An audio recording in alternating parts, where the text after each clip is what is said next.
The West Foundation. It's my pleasure to welcome you to the current pop-up policy session. My name is Gary Marr. I'm the president and CEO of the Canada West Foundation. These pop-up policy sessions are the opportunity to bring current thinking on important public policy issues. Arthur J.E. Child was one of the founders of Canada West Foundation, and the Arthur J.E. Child Foundation continues to support the work of Canada West. And I will say this about as well, that income from the Arthur Child gift also is part of our foundation's endowment. Arthur Child was the CEO of Burns Foods for 3 decades, and Dr. David Elton, who is my predecessor as president and CEO, noted Mr. Child's interest in the well-being of the community spanned almost every aspect of community endeavors, from the arts to poverty, from politics to education and the military. His breadth of interest and involvement in the Calgary community and in Canada will never cease to amaze me. So that is what Dr. Elton had to say about Arthur Child. So today we've got Sharon's son. Sharon is a trade policy economist with the Canada West Foundation. She specializes in research on international trade and trade infrastructure policy. She's also a distinguished fellow for the Asia Pacific Foundation, and she is a remarkable individual. We also have 2 terrific guests that Sharon will introduce to you to talk about China's 5th plenum. And with that, I'm going to turn it over to Sharon's son. Thanks so much, Gary, for the introduction. And I also want to thank Carlo, our Director of Trade and Investment Center here at Canada West, for letting me moderate our session today. Usually he's the one that takes the lead on these things. So for our session today, we're focusing on how China's plenum and its next 5-year plan will impact Western Canada. Now, important to Western Canada, our overall export to China has been growing at an average rate of a little bit over 10% over the last 2 decades. Now, whether that's enough or not, we can do better, is up for debate. But the reality is trade is growing with China. And the turbulence and challenges we've seen in Canadian exports to China, for example, canola or soy issues that we've had in recent years, emphasizes the need to manage this trade relationship.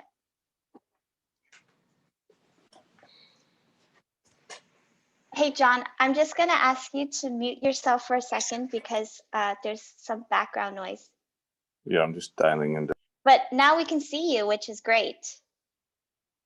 All right, so just carrying forward, one key element to managing trade is having better data. And we can start by having a better understanding of what are China's goals and where is it planning to go in the next 5 to 10 years. China's plenum, without trying to overselling it, is the major policy meeting held by the Central Committee of the Communist Party of China. It outlines China's key economic and political goals for the next 5 to 10 years. The 14th 5-year plan, the next 5-year plan that's to be out this March, is the document that's based on the direction set by the plenum that was held last October. So just to give some context, and I'm sure that our speakers will definitely correct me later, the plenum is equivalent to Canada's speech to the throne, except probably less aspirational and much more crucial in guiding China's economic and development priorities. So the objective of our session today is to gain better insight on what this means for Western Canadian businesses and share this information more widely. Specifically for our agenda, our speakers today will discuss what is the plenum, why does it deserve our attention in Western Canada, what should businesses pay attention to in the latest plenum, and what kind of adjustments in terms of thinking should businesses and governments have on China. So this pop-up event will actually be the start of our 2021 China work as we continue to build our China capacity here at Canada West Foundation. So without further ado, we are privileged to have 2 of our Canada's top China experts, Brett Stephenson and John Gruetzner, with us today. You all have their bios in the event information, so I won't go into details, but Brett is the public affairs lead at UPS focusing on North Asia, and he's the policy and government relations chair at the Canadian Chamber of Commerce in Hong Kong. John Gruetzner is a partner at Intercedent Limited, a Canadian business and investment advisory firm that focuses on Asia. And he's one of the original 24 founders of the China Policy Center in Ottawa. They both have decades of experience working in China. And in fact, Brett is joining us tonight from Hong Kong, while John is joining us from Vancouver. So welcome to you both. Thanks, Sharon. But Thanks, before Sharon. before we begin our discussion, just for the audience, if you have any questions during the session, please write them in the question comment box here on Zoom, and I will read them out to our experts during the Q&A session. So Brett, let's start with you by maybe correcting my definition of what is the plenum, and is it really that big of a deal for China? Thanks, Sharon. First, I just want to say thank you to the Canada West Foundation for inviting me to the second pop-up policy. I think last time it was during the Calgary Stampede, and it was quite live, and we had quite a room talking about U.S.-China relations and Canada's impact. I would say just how we got on this topic, and I may be at great consternation to Carlos and Sharon is when, asked about what was the top news in 2020 without discussing, what was the top China news story that wasn't discussed by the news, and that was That's right, the plenum. And I think that, a lot of discussions in Canada that is talking about China usually is avoiding like some of these major important stories in the kind of Chinese legislative calendar. And I use Chinese legislative calendar is actually just a part of their kind of policy making apparatus throughout the year, and that's even that word is missed.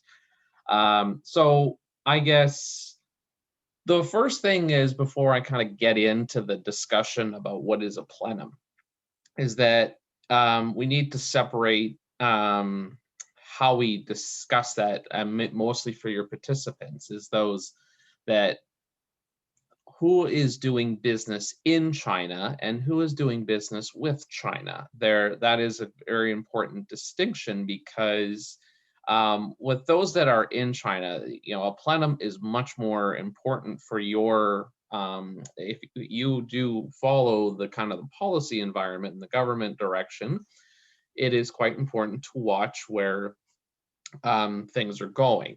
And we'll get into why later. If you're doing business with China, it is also important from a sense of where the government is directing market forces, how it is positioning itself, and then how is it dealing with the international external environment away from China. So I guess to start off, what is the plenum? The plenum is part of the legislative calendar for China, in the sense that I don't know how to maybe put a good example of this in Canada, but I think a good example is I was going to say, give you the analogy of, say, Justin Trudeau decided to hold a plenum. What would that look like? I think maybe a better appropriate one was the NDP, and I don't mean that from ideology perspective. The NDP and the Chinese Communist Party are like worlds apart in terms of ideology. What I mean is that how their party is structured, and that so pretend Jagmeet Singh wants to host a plenum. So they've had their party congress or convention, and then in between, so to speak, and also between the 42nd, the 43rd Parliament, so to speak, is that Jagmeet Singh would say to everyone, I want everyone important in the country, including provincial and municipal officials of all levels, to join in one group, and maybe the most powerful ones anyway. So that's the Central Committee. And so the Central Committee is kind of maybe your top, not your top leaders. That's the Politburo Standing Committee. That's a 7-man committee. and it is just about 100 to 200. 150 or 200. They do fluctuate.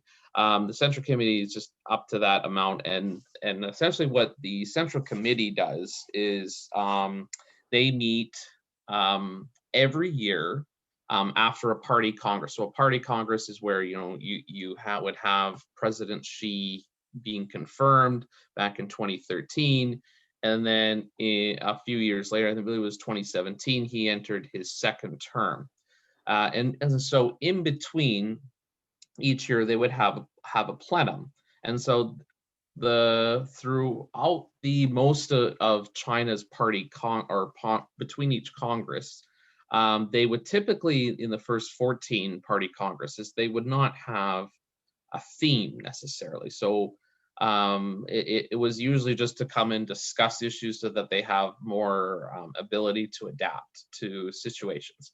And so this plenum, or the last couple plenums, it was usually done with the sense of just trying to create more collective leadership. So under the Hu Jintao, Jiang Zemin times, it was more just to kind of bring the collective leadership style together that Deng Xiaoping had created, and to discuss relevant policy issues more domestically. Xi Jinping is a little bit different. He has, it's more just, kind of what he wants to, under the political environment in China, it's more what he wants to discuss and work within the confines of the party and hear thoughts about what's going on, but ultimately he is the main decision maker. So 2013 was his first one. So he was brought in as the General Secretary of the President and Chair of the Central Military Commission. Later in the year, he had his first plenum, so that was on market reform. So that was something that was regularly cited by the foreign business community, and it got DC, it got Brussels very excited about potential market openings in China. Obviously, there has been a lot of wanting still, and I think a lot of people stopped referencing the 2013 plenum because of just people were expecting a lot and didn't get much. Another example would be in 14, rule of law. So Xi Jinping really wanted to talk about rule of law, and so that was a big conversation. So it meant something different in the Chinese context, whereas in foreign business community, they wanted to hear more about kind of more clear rules on laws and better enforcement. And so I think, and then usually during that time, we would have another party congress, and there's been other themes that they've discussed. But for the fifth plenum that just happened recently, and it's usually always held in October and November. And these the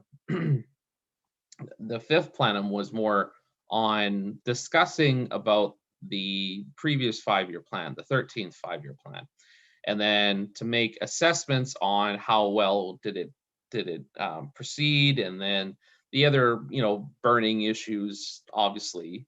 And I should just also include that there are, throughout the year, there's also something called Liang Hui, or the 2 sessions or 2 rivers, and that's in March, and that's the meeting between the Chinese Parliament, the National People's Congress, and the Chinese, it's such a long acronym, it's the Political Consultative Conference, Chinese People's Political Consultative Conference.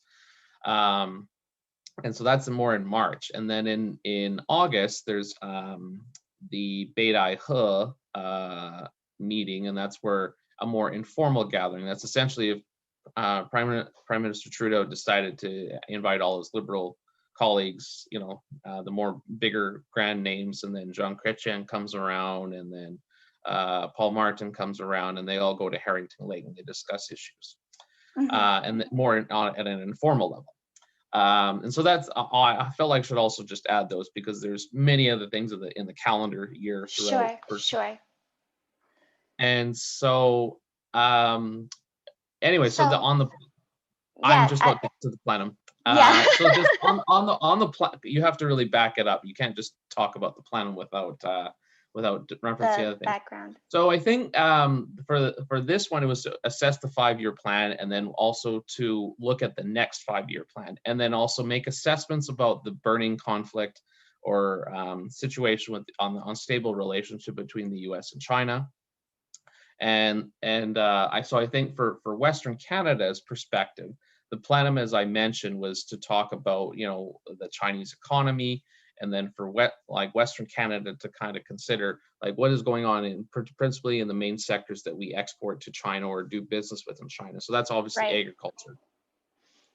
Right. We can get more into the details after there, so I'll stop there. Yeah, maybe you could maybe John can come in, but can you give us some idea of what's been addressed at this plenum? What are some of the key areas that deserve our attention in terms of from Western Canadian perspective? So I'll just take the first one, and maybe John can go in after me. The main thing for Western Canada is,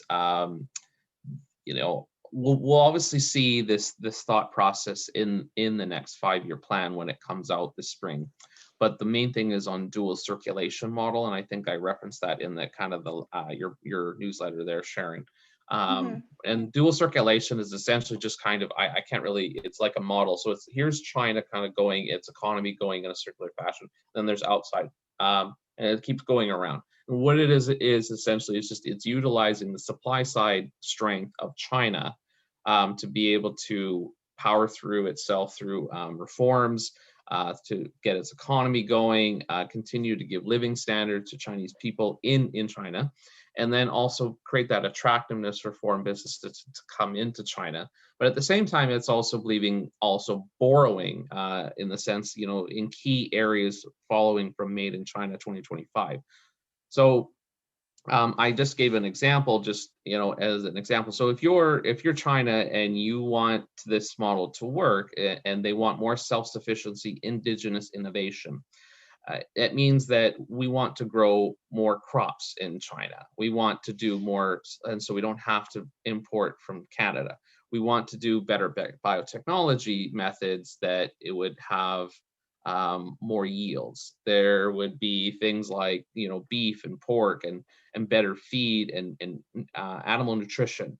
That's stuff that Canada is quite good at, and China doesn't really necessarily like having to import that. So part of it is finding the technology and the know-how, borrow it from foreign places to help improve that. So that's why you see the purchase of Syngenta years ago by ChemChina. It was essentially to improve China's domestic agricultural situation, so it doesn't have to rely on it. So over the next 10, 15 years, you might see improvements in China's ability to feed its own population without having to rely on other sources. So that's something you'll see in the next 5-year plan, most likely, is continue self-sufficiency and indigenous innovation that does not rely on foreign places. And so, as I said in the newsletter, it will principally that adage saying that Canada always loves to say that we have what they want. Well, it's not like, well, they do, but they don't want to have to always borrow and import that in. So I'll stop there. John? John, I think you're muted.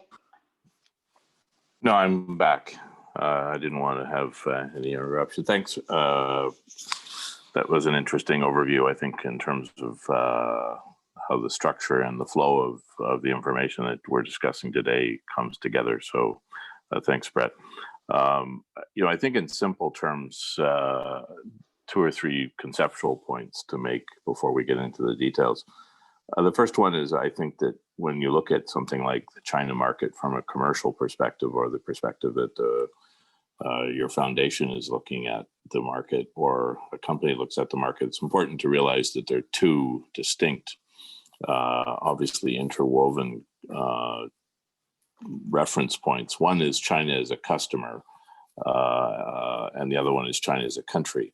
And when you're looking at something like the plenum into the work conference and then the 5-year plan that's coming up, there's a lot of attention, obviously, especially in the political science schools in Canada, and forums like this, to the national picture. But I think you also have to turn around and look at what this information means to China as a customer. And I think that's where I want to come back to. later on. The second point that I would like to make is that I don't think this is like a speech from the throne, because effectively the Canadian government announces policies, and not to be partisan, because I think it applies to all of the parties leading our government at a national and provincial level. It's not as detailed, and it's not as statistically driven. It's unlikely that any Canadian political leader is going to stand up and say, in the next 4 years, I want the GDP of Canada to, on the average household basis, to rise 7.2%. This plan is committed to a GDP by 2035 per capita of 20,000 US, which is dramatic. Wow. And it's a hard target. And if you go back to the initial reforms under Deng Xiaoping, by and large, most of these GDP targets, and you can have a debate in the economic department about the realistic nature of GDP and PPP and the actual performance from a statistical point of view. But the general progress over 5 years is hard, and it's legitimate, but it's directed, and it's usually successful. And the one distinct difference is that, and it also is a weakness for the system, obviously, is that when the central government takes a 5-year plan and starts to implement it, it has the support of policy banks, it has the support of state-owned banks, it has a massive support through SASAC of state-owned enterprises, and then it has a control over provincial governments and municipal governments and media planning and direction that a one-party state has. So that gives the plan, right or wrong, it gives it a strong capacity to have an influence, whereas a speech from the throne can be diluted, especially in a minority government or at a provincial level, or a redirection of the government because of media priorities or political issues. And obviously, I think that's important to understand. So when you're looking at this plan, it has more substance and it has more impact. But I'd rather focus on, I think from a customer perspective, and recognize that in some ways the plan and the potential for the market are at odds from the perspective of Western Canada. And again, I think as somebody who has 35 years on the ground of working in different industries, different client bases in different sectors, you're obviously going to look at this plan differently depending on which industry you are in. Sure. For part of Western Canada, the statement that China is going to achieve carbon neutrality by 2060 means, especially with the commitment where 70% of the renewable capacity in the technology space, as defined in renewable as solar and wind, is already made in China. But that has an impact, obviously, when China is currently the world's largest importer of oil, most of it coming from the Middle East, on global oil demand. But it may have a very positive impact, obviously, on natural gas. Saskatchewan has a strong capacity, obviously, as a producer of uranium. And so you have to balance what this plan means to your corporate goal, or your depending which province even you are in Western Canada in terms of what you're talking about. Food security, if you're exporting grain, may sound scary, but if you're Nutrien or exporting potash and agrochemicals, again, that may be a different opportunity. From an agricultural point of view, I think probably the most important thing that's coming out of this commitment is a strong emphasis, despite consumer skepticism, in genetically modified seed stock. And that potentially has two impacts. One is obviously, if it's successful and China achieves its own food security through productivity, its current position as importing 115 million tons of grain a year, most of it soya, will obviously start to shift. But it also means that the $500 million of seeds that are coming in, not just because of the acquisition of Syngenta, which gives it a vested interest to make that company successful, also because of genetic goals and self-sufficiency goals and the rise of a biotech industry, means that if you're in that seed business, you may have a shifting customer environment, or if China's policy goals are successful, you won't have a customer. It also potentially means, and I know that the US agricultural community has thought about this, and I'm not sure where the Canadian agricultural community is on this issue, potentially means that if you're an exporter of food to China, that seed stock coming out of companies like Syngenta and some of their other counterparts that are in the top 20 in global seed production will be potentially a quid pro quo requirement to be a grain exporter, because China will want to use that as a justification to develop its own capacity. That's a sensitive trade issue, and it's a hypothetical question. But by raising that hypothetical question now, it's better to start thinking about it as opposed to having it come as a surprise. Because I think you have to have finite resources with the right commitment to knowledge and the right commitment to the right questions on the ground to function as any industry, and especially in something as important as food as part of the security goals. The other part that Brett mentioned, this whole commitment to dual circulation, which is effectively a polite way of saying protectionism on certain aspects of the domestic economy and expansion of global trading capacity in sectors that are important, is obviously another incentive to look at the origins of China's imports on the commodity side of the equation. The China Policy Center worked with CAPI and the University of Ottawa and did a report on the domestic background to the current blockade or imposition of restrictions on canola that started for political reasons, but in fact it coexists as a policy directive to actual internal needs of the Chinese canola industry to improve its productivity and improve its profitability. And obviously it has an impact on food costs, as did the pork restrictions and that were lifted from ASF.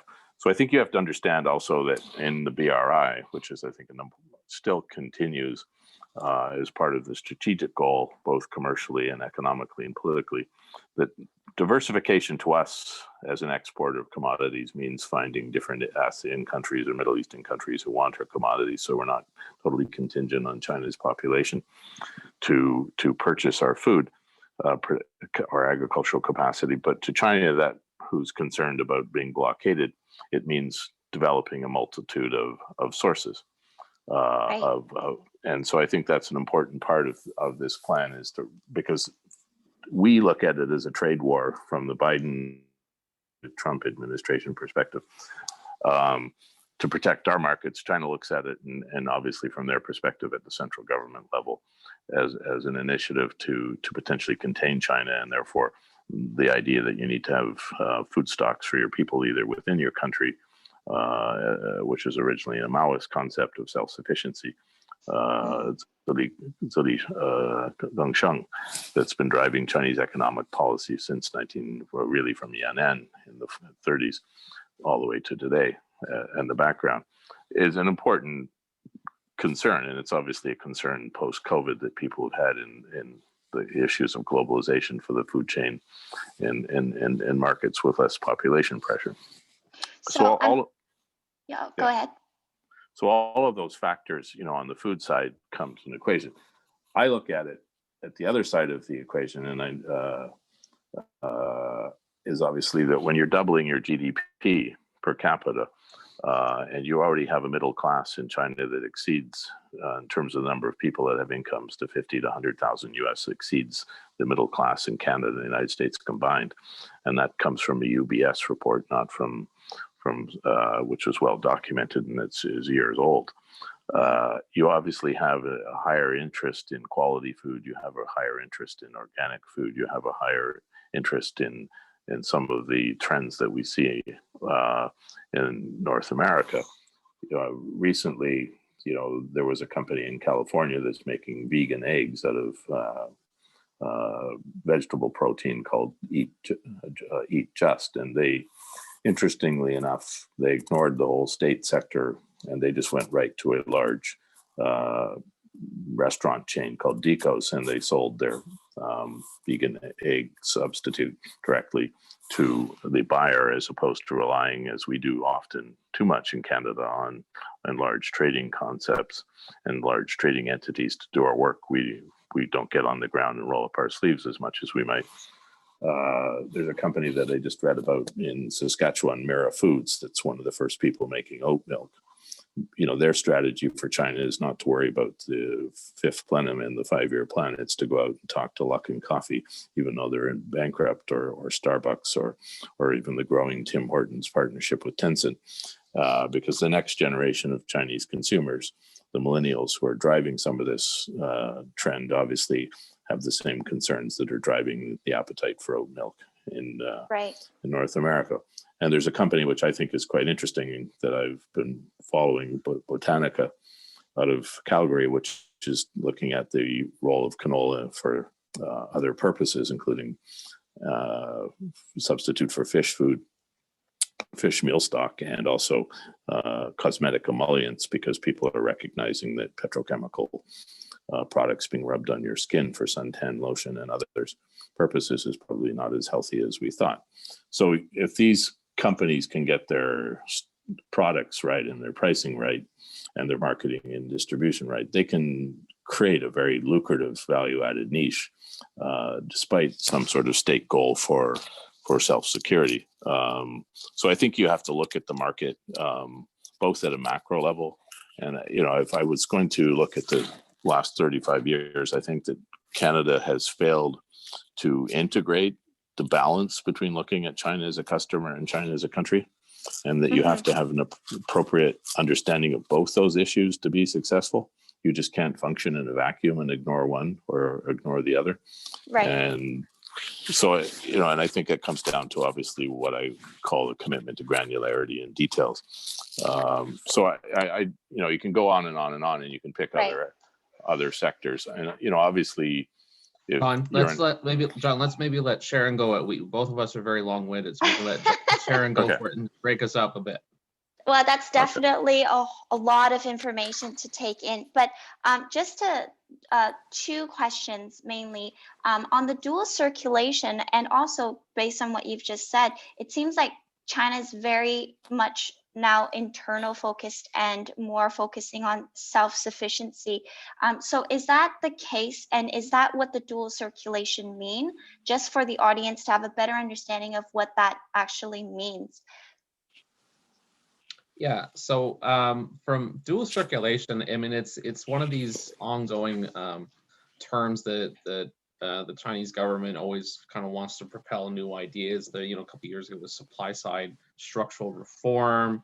I think maybe John has some other kind of longer term knowledge about some ideas that they have had on kind of improving themselves, like indigenous innovation, made in China 2025. I think, made in China 2025 has gone away a little bit because the Europeans and the Americans are so angry, or have been quite angry about, how the gust at which China was trying to kind of take over key industries such as semiconductors or whatever have you. So I think the new kind of a term is dual circulation, and dual circulation is, essentially just to help support, using the structural side of, or supply side of the Chinese economy to really support the livelihoods and living standards in China.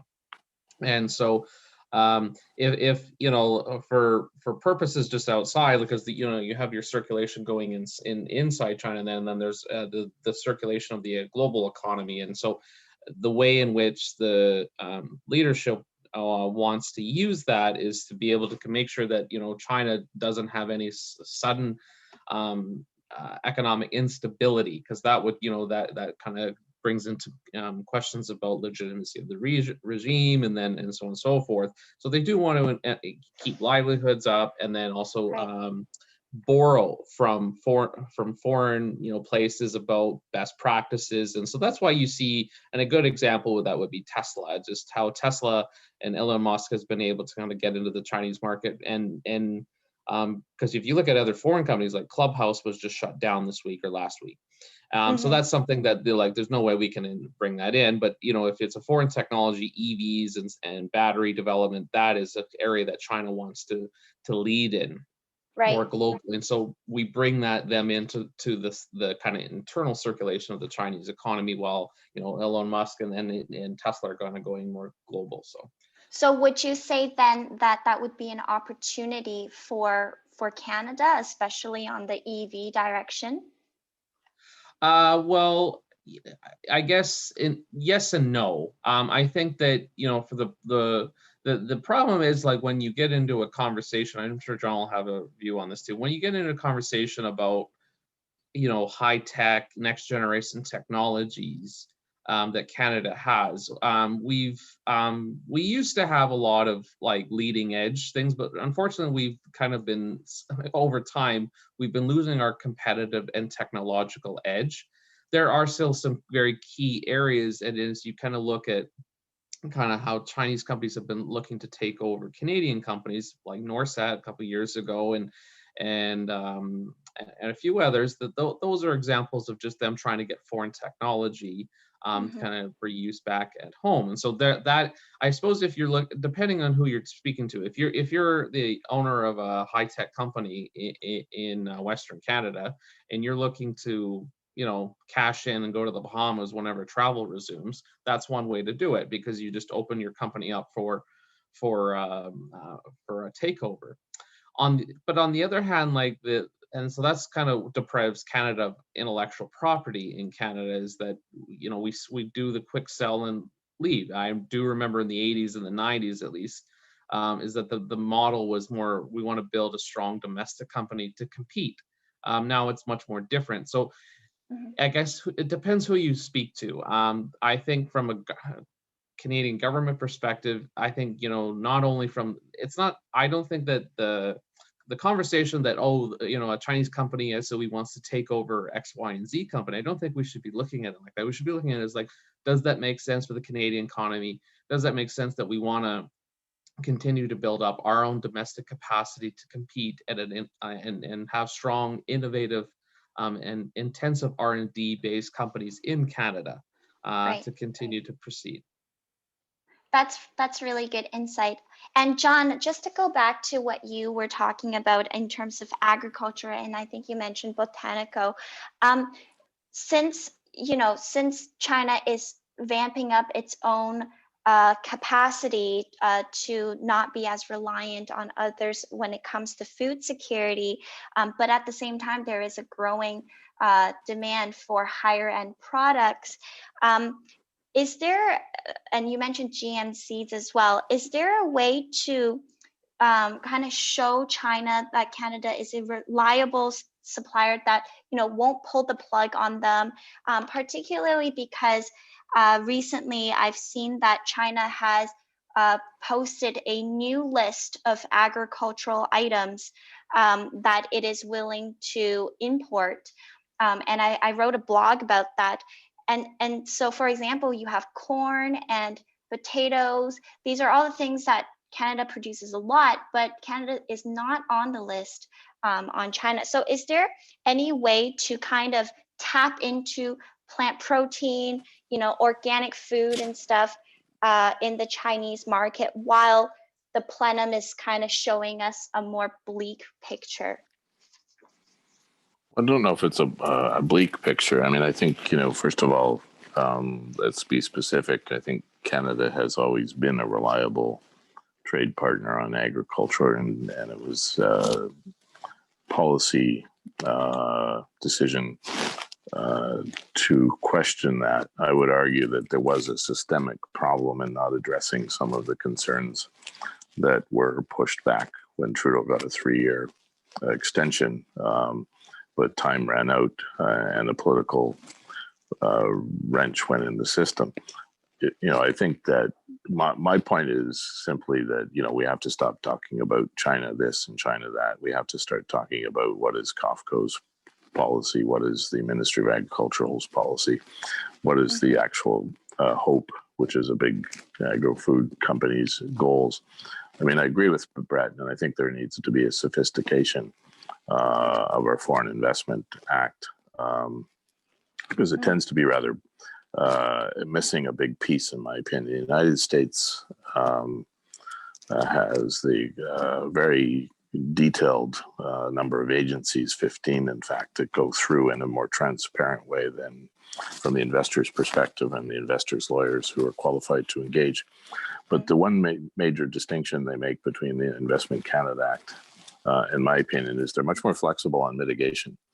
So they will tell you that, you can buy that company, but you have to guarantee 100 jobs stay in Calgary or Regina, that you have to invest in R&D at 7%, that you have to guarantee that 25% of this is available to service the Canadian market, and those are the conditions. And that contractual process is obviously enforced. So it's a much more sophisticated process, in my opinion. If you're looking at resources, Canada is concerned about state-owned enterprises. State-owned enterprises generally function better in the resource sector than maybe their Chinese counterparts do. And when you're looking at the 15, 25, 30-year payback on resource projects, you probably aren't going to find a huge enthusiasm for non-state capital at this point in time in that type of sector. So, Canada is a brand. I mean, you can do it contractually, okay? And likewise, the Chinese can address concerns. But if you are an exporter of grain, you can have a contract that says if you don't deliver, you have a penalty. That's a form of being a reliable supplier. As a customer, you can also have a contract imposed upon you if you don't buy what you agreed to, even though there might be force majeure conditions, that you're prepared to accept that risk and pay a penalty. So it goes into the sophistication of the commercial response. And no disrespect, because most of them are my friends. If we actually want to have a commercial relationship with China, part of what we have to do is get our thinking out of the political science departments and into the business schools and into the law schools. Right. Okay, well, that's really great insight. So just to wrap up, maybe both of you guys can kind of summarize and kind of tell businesses, what should businesses pay attention to in the 5-year plan that's to come? What should businesses plan they're thinking about in terms of the new direction, and whether or not there should be any sort of adjustments in terms of thinking for businesses and governments on China? I'll let my old neighbor go ahead. John? Especially the old part. Also, John, we can see you now, which is fantastic, by the way. No, I figured it out. Anyway, I think in simple terms, okay, and this may sound in the context of a plan that drives 1.38 billion people and the second largest economy in the world, a simplistic response, but I think companies have to understand what is the appropriate structure for them to have boots on the ground. Is that their own investment? Is that a partnership? Is that posting their product on Alibaba.com or JD.com and doing the appropriate marketing around that through social media? Is that having a full office with a staff to do education and marketing and sales? Because ultimately, I think if there is a second failure in our engagement with China, is that we, at the end of the day, and no respect to our mutual country of origin is not that significant part of a commercial decision. It's price, quality, and service. Right. And Brett, what about you? Well, I think the first thing is then I didn't get a chance to mention this before, was that with the 14th 5-year plan, when that comes out, I do want to stress to participants that not to, how do I put this, not to kind of overblow it a little bit. Like a good example was so just to the question that just popped up. Yeah, so the 14th 5-year plan will be posted, by ministry, I believe, later in the year in the spring. So we will likely have a lot of companies and law firms that will translate it over, so we can kind of see the details of the text. But I think the main thing I was going to point out was that in 2010, 2011, I think it was the 12th 5-year plan, Los Angeles made a document that says Los Angeles in the 12th 5-year plan. Well, why do that, right? I mean, you're not, Los Angeles, as far as I remember in geography, is in Southern California. It is not in Fujian, right? So I think, but the point here is that there's too much, people will kind of like get overly too excited about the 5-year plan. It's more of just a guide, and for target purposes, it's just like John said, like if President Xi says we're going to by 2035 have a moderately prosperous country, that means that they, all the departments have to kind of consider that and look at that. I mean, just look at environment, for instance. When President Xi wanted to kind of do a lot more to clean up the environment, as far as I've heard, yesterday or 2 days ago, Jörg Wuttke, the president of the EU chamber, he just said we now have clean air, because it was essentially just, the President Xi gave a directive, and that would be essentially just, Prime Minister Trudeau saying, I know he would love to do this in some level if he went to the certain ministries that are required to clean up the environment, just said we want to shut off all the carbon in the economy, producing sources, and we want to start having more cleaner. I mean, Canada already has that, of course, but they would be, bound to do that, and that's going to be just also a bit of a mindset difference that you must switch on and do that very quickly. But I think stepping back a little bit more, also, I think that the next few years will be quite important for China. 2020 is going to be quite important for China just to see whether or not China will succeed in escaping the middle income trap. They know this is a major problem, and so they're going to work very, very hard to it. And I would say never underestimate China's ability to accomplish that. And just as John said, looking at what is, we have to look at the kind of more subsets of this, and what is the Ministry of Agriculture policy? How are they going about doing? We need to get more granular and analyze that. So if your company or your government trying to pursue what are the opportunities, you need to look at the provinces as opposed to what is in the Globe and Mail. And actually read kind of sources in China about what's going on.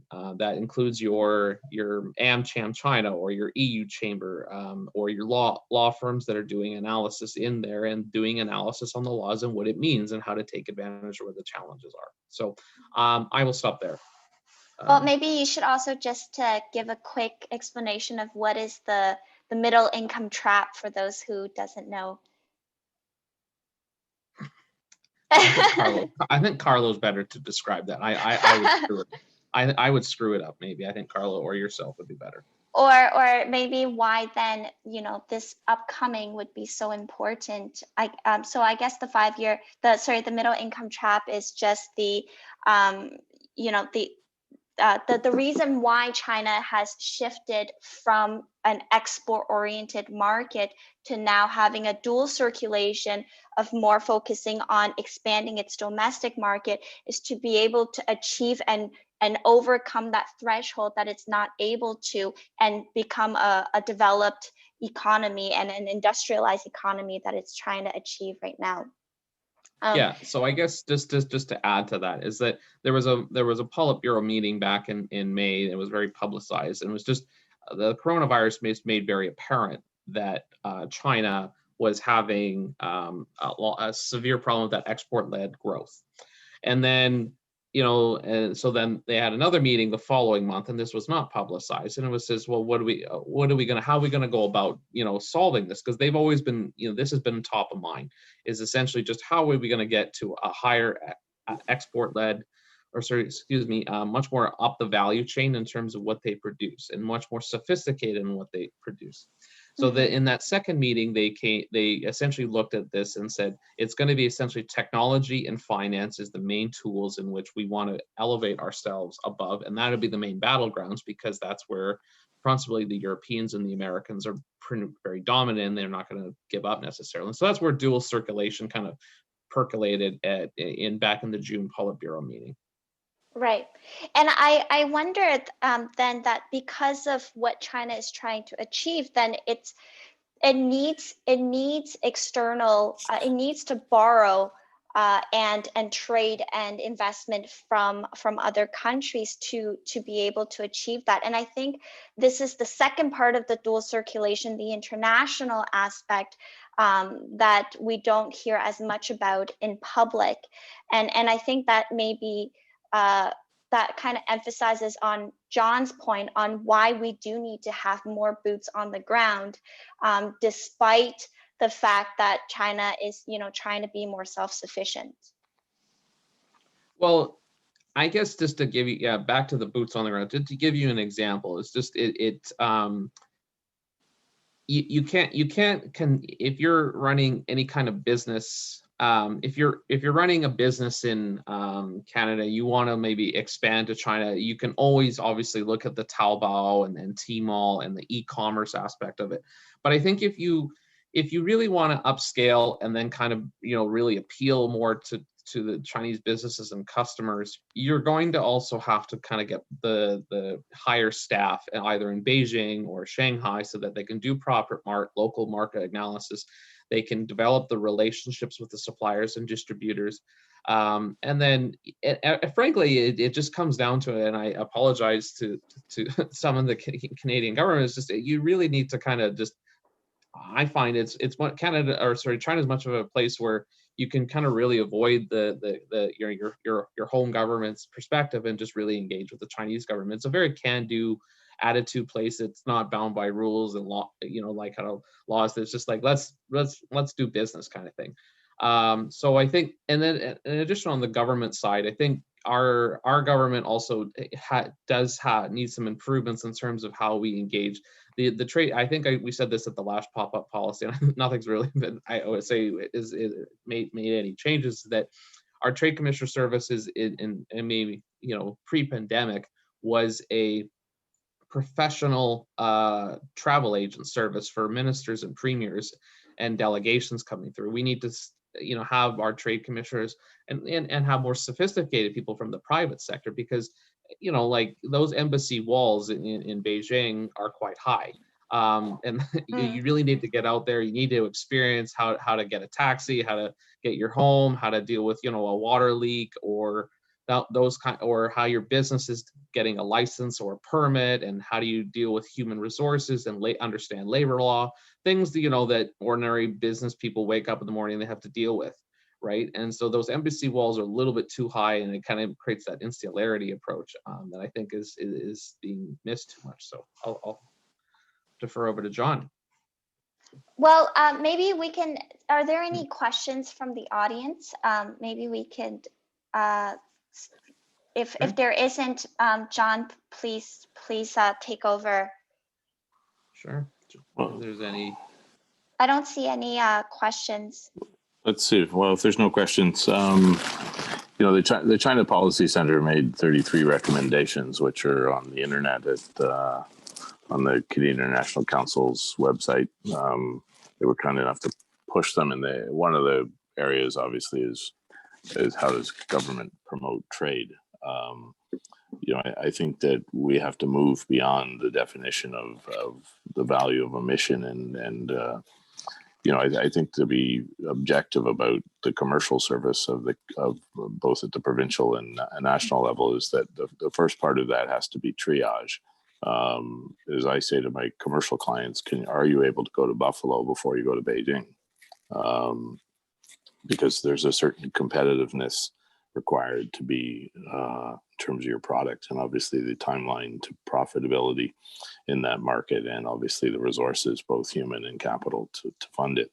So I think that you have to look at the market more commercially if you're going to come up with a strategy that goes beyond bilateral, beyond Canada, China, and that's, there's a salient example. Corteva, a U.S. agricultural company, made a strong commitment through its original 2 merger partners to China market, and now has a significant portion of the domestic petrochemical and seed market for the China agro business. Canadian counterparts have been reluctant to put the people on the ground and come up with the inventory and warehouse management and other parts of that process. So their market share is obviously either curtailed or non-existent, depending on the product. So I think, we have to, from a commercial point of view, I think we have to, the analysis is fine, but ultimately it's the action plan and the sustainable commitment to that action plan that's going to make a company successful. And I would be the first person to say that you might be better off going to Buffalo, metaphorically, than Beijing. That's a corporate decision. But when you're looking at the triage of government resources, a trade commissioner is asked to handle 200-300 companies a year. All they can do is spend half a day. And, quite honestly, in half a day, you can't make much progress. And so, we have to really look at what we are doing on the ground to be successful. And we have to look at it. That's all I can say. So we actually have a hand from Leo Flemon. if you would like to ask the question or send your question through the chat.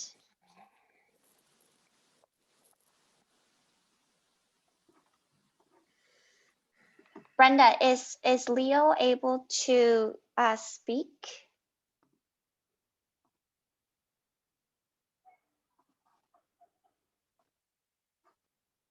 If not, you have a question in the Q&A Oh. as well. Oh yeah, so Stephen, so this is a question from Stephen Henderson. Is there an opportunity for Canada to develop socialized technology and an export to China, for example, green hydrogen? Which organization, private or public, is best positioned to promote this if it's feasible? John will likely have a better answer on this, but I guess my point is like, first thing is I would always say private more so, and because if you get into a government position of promoting this, it does maybe kind of bring about an attention that would be a little bit awkward. But I think private is much more better to engage with that. Yes, but I think that for having a private business like that going in and then engaging, there is a possibility, but I think to what end? Well, I guess it's to make money, obviously, but I think it's, I think China's already pursuing a lot of kind of green hydrogen methods, and to what end? Why would you be wanting to go there in the first place? Is the question to do that, and then.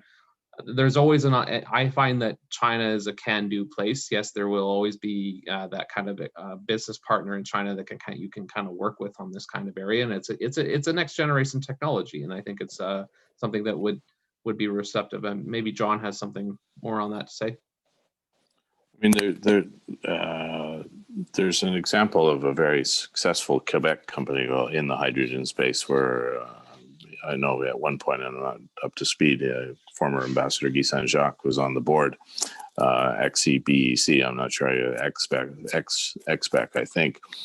They've made some initial sales of their purification technology into Shanghai. The China National Energy Administration is the overall policy goal. But as Brett said, you may or may not, depending on what your technology and your business model is, seek different partners. Certainly hydrogen is something that's coming back globally as people recognize that battery-driven cars have massive different type of footprint in terms of short-term and long-term environmental impact. Japan, for example, is betting heavily on hydrogen.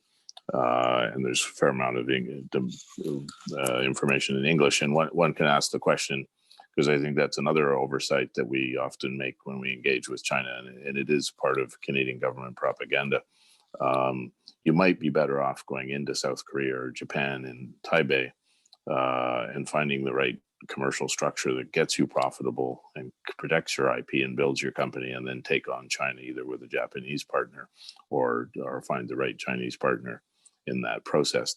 And I'm always reluctant to give commercial advice without knowing the strength of the company, the technology, whether it wants to do a tech transfer, whether it wants to sell hydrogen, or I looked at a hydrogen project recently, and my initial enthusiasm shifted as I started to understand the premise of what they were trying to do, because it was very applicable to Canada, but it wasn't applicable to the raw material source they were looking for. So yes, hydrogen's on the Chinese government's agenda. Yes, you can do business, obviously, because XBEC has proved that, and the right strategy and the right commitment to that strategy obviously distinguish success and failure. I will just add to John's point that I agree with him going to the recommendation is going to Taipei or finding a Japanese or Korean partner. But I would also say the problem is that the narrative in Canada is that our China policies become our Asia policy, and I think there are other opportunities to pursue that might even be more successful and less risky if you maybe went to Southeast Asia. So considering going to Singapore and then looking at perhaps Thailand as a market, or Indonesia or Vietnam is maybe something a little bit more safer in some cases, because the market might be quite saturated in China, or there might be many people out there, and frankly, there's been lots of horror stories about kind of getting involved with an external partner. So starting out in Taipei or North Asia, and then kind of or Southeast Asia, I think would be much better. And that's the problem, is that there is a Southeast Asia, there is a South Asia as well, and I think that's something that's being forgotten quite a bit. I will just, I just on the question of the two Michaels, I think we're just separating that out right now. John and I have a lot to say about that, but I think, just for now, we're just kind of focused on the economics part, and it does have an impact, but it's too much ink and too much hot air has already been spilled about that already. And we're also, we actually ran over time. So I want to thank you both for your insightful conversations. I don't know if you have any final thoughts just to wrap up.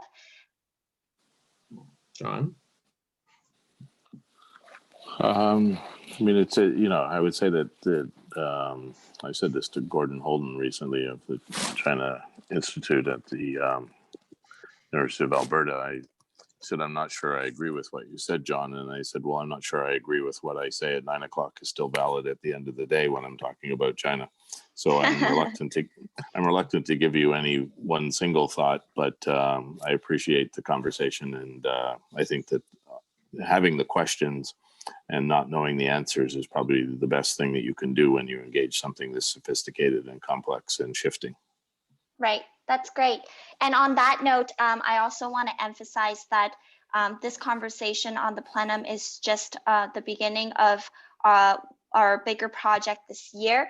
We will be having a workshop studying exactly what the 5-year plan will mean for specific Western Canadian sectors, kind of breaking down these priorities and goals, and look at how that would impact Western Canadian exports. So also, I want to promote our China brief. If you're not already subscribed to it, we publish a bi-monthly China brief to kind of summarize what is the conversation in Canada on China, and particularly focusing on Western Canada, because we cannot stress that enough. So thank you all for joining us this evening. And also, since Chinese New Year is just around the corner, I want to wish everyone a happy Chinese New Year and have a good evening. 恭喜发财，新年快乐。新年快乐. We're expecting our jiaozi to come from the foundation. Yes, Okay. Yes. Take care. Carlos Good will night. send some jiaozi. I'll ask Gary to get that. Okay, take care. Good night. Take care. Good night. Good morning.